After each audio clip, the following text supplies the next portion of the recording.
The test is in 4 parts: Part 1, Part 2, Part 3, and Part 4. Now look at Part 1. Part 1. You will hear a student talking to the study abroad coordinator at her university. First, you have some time to look at questions 1 to 4.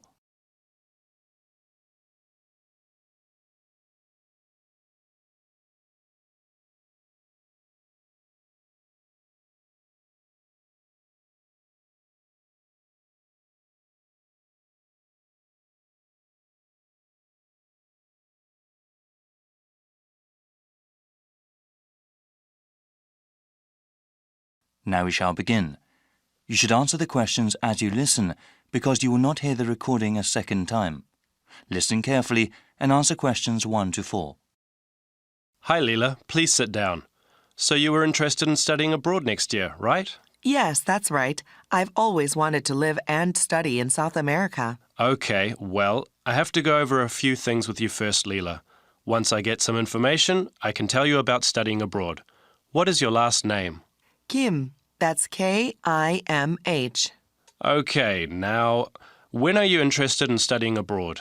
I want to study my entire third year of university abroad. Wow, that's a long while, but well worth it. Have you ever lived or studied abroad before? Yes, I took a summer language program in Buenos Aires, Argentina. Will you be applying for financial aid for your year abroad? I think I will be. Living costs are lower in South America, but plane tickets can be very expensive. What kind of degree do you want? I plan to obtain a Bachelor of Arts in Spanish and Latin American history. I'm especially interested in how countries there became democracies. That sounds very interesting. Do you have any idea what countries you want to study in? I think I'll do 1 semester in Bolivia and then another semester in Peru. That's all the basic information I need. Just ask if you need anything else.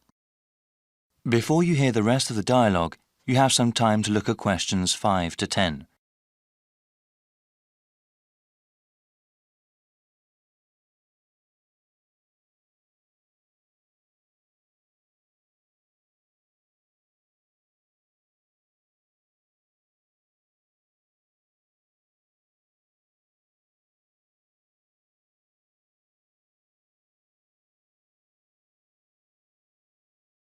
Now listen and answer questions 5 to 10. Now, Leela, there are some things I have to explain to you about going abroad for a year. You know that it can be difficult at times. Yes, actually, I had a friend who went to China for just a semester. She said the language barrier was quite a problem. Actually, not only is there a language barrier, there are also cultural differences that can make living or studying in another country very difficult.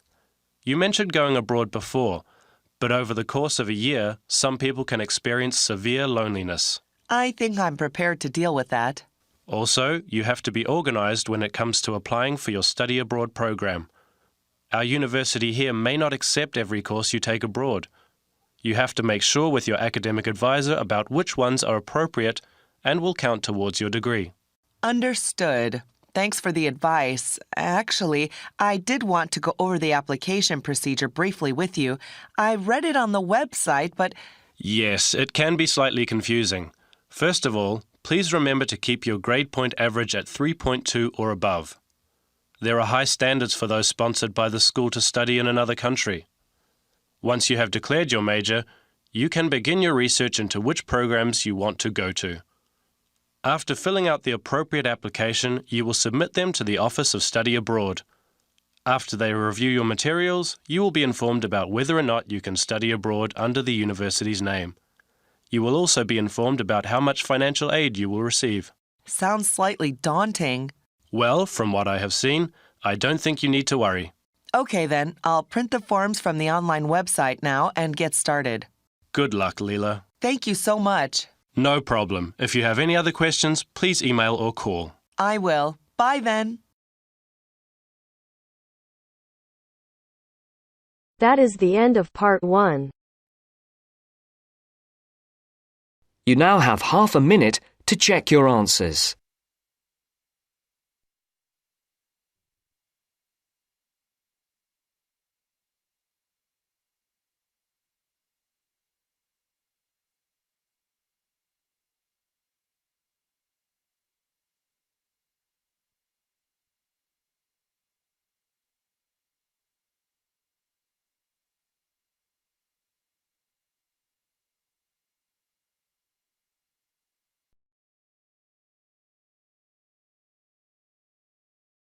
Now turns to Part 2. Part 2. You'll hear an orientation given to new students about technology services on campus.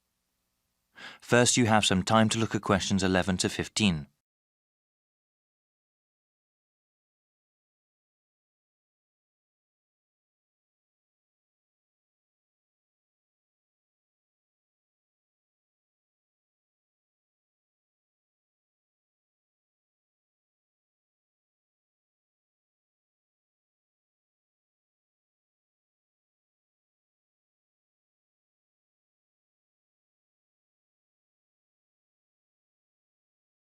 Now listen to the first part of the orientation and answer questions 11 to 15. Good morning, everybody. I hope everyone has enjoyed orientation week so far. I know that you all have been getting quite a bit of information, but I really do need to give you some more regarding the Information and Computer Services, ICS, here at Kudrow College. I've been here long enough to remember when kids hauled their typewriters around.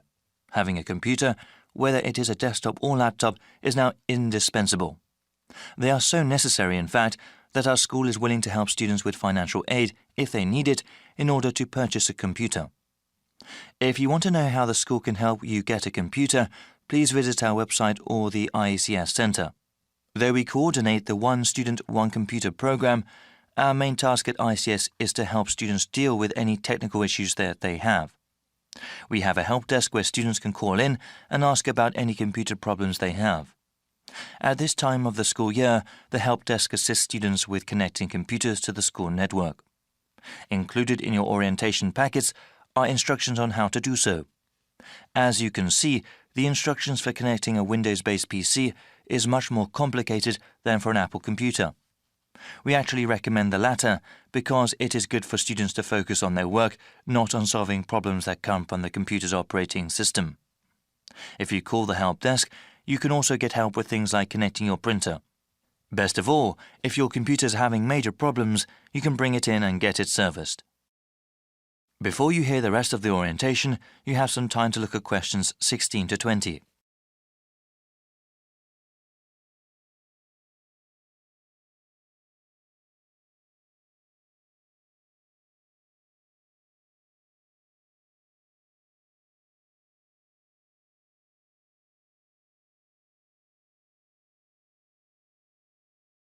Now listen and answer questions 16 to 20.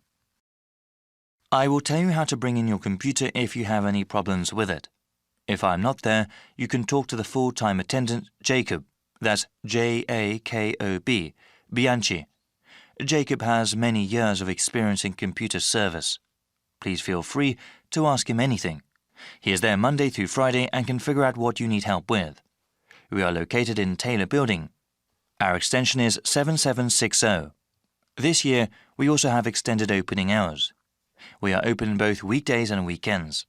During the week, we are open from 9 to 7 and on Saturdays from 12 p.m. to 5 p.m. Fill out a form and if you need to drop your computer off, we'll get it fixed right away. Thank you all for listening and good luck with your studies.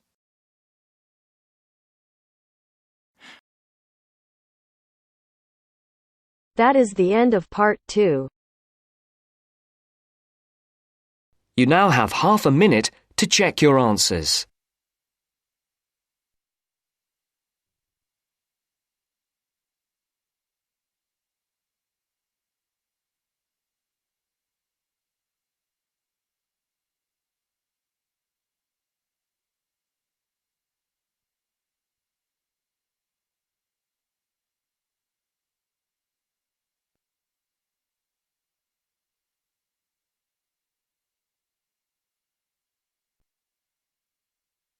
Now turns to Part 3. Part 3. You are going to hear a tape recording of instructions and advice, which a woman called Martha has left for her friend John, who is coming to stay at her house and take care of it while she is away. First, you have some time to look at questions 21 to 24.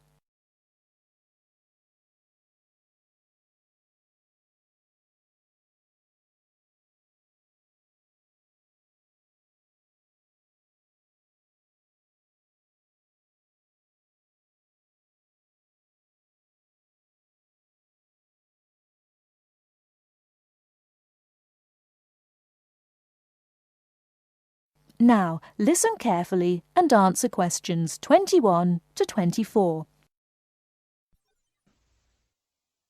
Hello, John. Welcome to the house. I'm really pleased that you can be here to look after my house while I'm away. Here are some things you need to know about the house. Important stuff like when the garbage is collected. In fact, let's start with the garbage, which is collected on Friday. Just write garbage on the calendar on the days they take it away. Put it out on Friday every week. That'll be Friday 22nd, Friday 29th, and Friday 5th. It's a really good service. The trucks are quiet and the service is efficient. The bin will be put back outside the house empty. It's a good idea to put it away quickly. This street can be quite windy. I once watched my next-door neighbour chase her bin the whole length of the street. Every time she nearly caught up with it, it got away again. The waste paper will be collected this Tuesday. That's Tuesday 19th. There's a plastic box full of paper in the front room. Please put it out on Tuesday. The truck will come during the day. If you don't mind collecting old newspapers and other paper and putting them in the box, I'll put it out when I come home. The paper people only come monthly. I have some things to give to charity in a box in the front room. Would you put it out on Monday the 25th, please? It's a box of old clothes and some bed linen which I've collected, plus a few other bits and pieces. Be careful when you pick it up, because it's heavier than you might expect. The charity truck will come by during the day on the last Monday of the month. If you want to use the library, you'll find it on Darling Street. I've left my borrower's card near the telephone. It has a very good local reference section if you want to find out more about this city. I'm sorry to say we don't have a cleaner. Oh yes, filters. Please would you change the filters on the washing machine on the last day of the month, which is Sunday the 31st. We find that the machine works much better if we change the filters regularly. The gas company reads the meter outside the house, so don't worry about that. I think that's all the information about our calendar of events.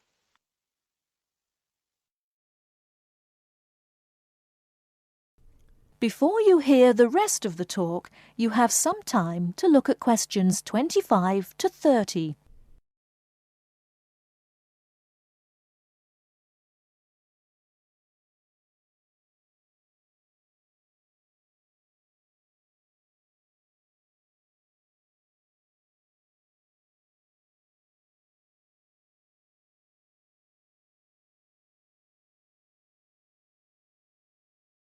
Now listen and answer questions 25 to 30.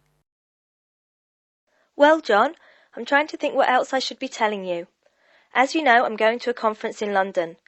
I hope to have a little time to look around. It's a great city. I do hope I manage to get to at least some of the theatres and museums. I'm looking forward to all the things I have to do at the conference too. I'm giving a paper on Tuesday the 26th, and there are a couple of really exciting events planned later in the conference programme. I hope to meet up with an old teacher of mine at the conference. She taught English literature at my old high school, and we've kept in touch through letters over the years. She teaches now at the University of Durham, and I'm really looking forward to seeing her again. By the way, I expect you're hungry after your trip. I've left a meal in the refrigerator for you. I hope you like cheese and onion pie. Would you do me a favour, please? I haven't had time to cancel an appointment. It was made a long time ago, and I forgot about it until this morning. It's with my dentist for a check-up on Thursday the 28th. Could you please call the dentist on 816-2525 and cancel the appointment for me? Thanks a lot, John. One last thing. When you leave the house, make sure the windows and doors are shut, and set the burglar alarm. The alarm code number is 9120, enter. Have fun. I'll see you when I get back. This is your friend Martha saying goodbye. That is the end of part 3. You now have half a minute to check your answers.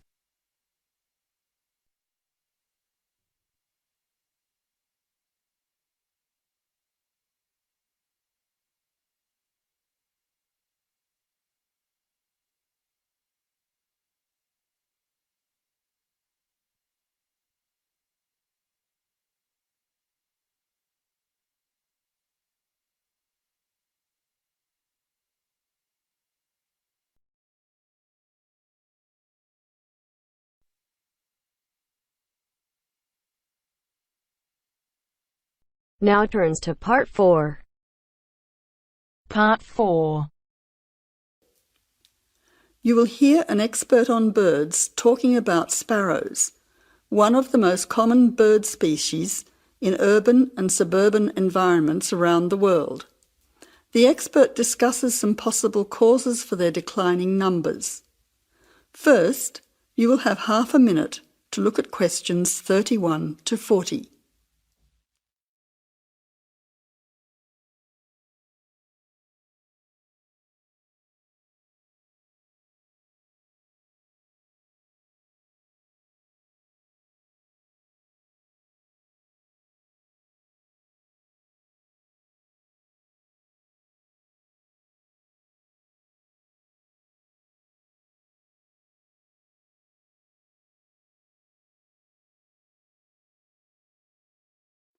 Now listen carefully to the talk and answer questions 31 to 40. Some people dislike sparrows and see them as annoying pests in their neighbourhood. Others see them as an interesting part of the urban environment.